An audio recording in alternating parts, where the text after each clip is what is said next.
megalayapost.news.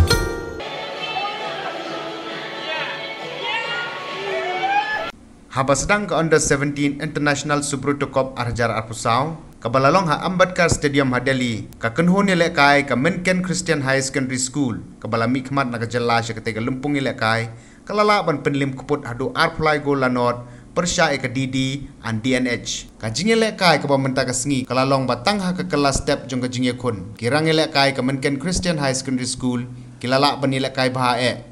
Bat kila nyonting ikirang ilekai ka Didi and DNH ha ka bakila penkut ika kelas step da ka tap hadu shipoko lanot haba peteng ika kelamit kirang ilekai ka Menken Christian High Secondary School kila nyonting ha bakila yok biang ban tap sakat light ligi kol kabala penlong ika Didi and DNH bakan hap diang ika namrem ka ba arplay lanot hakmat ka Menken Christian High Secondary School ha ka Under 17 International Subruto Cup Arjar Arpusau ka Menken Christian High Secondary School kadon ha ka Group F ha kabala don lang ka Chandigarh, ka Bihar, bat ka Didi and DNH. Tangki kinhon ki badon hakli jong ka meja khen point.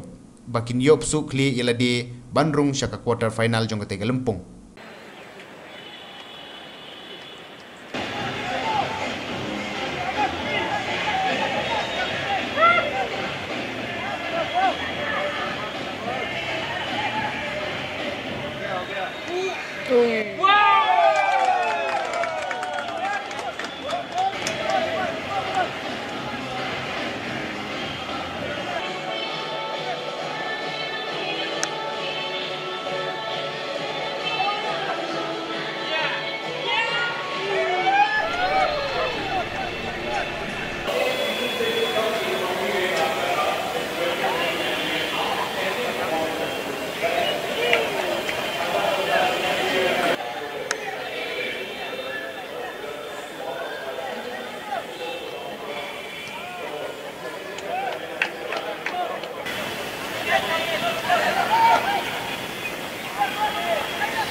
megalayapost.news.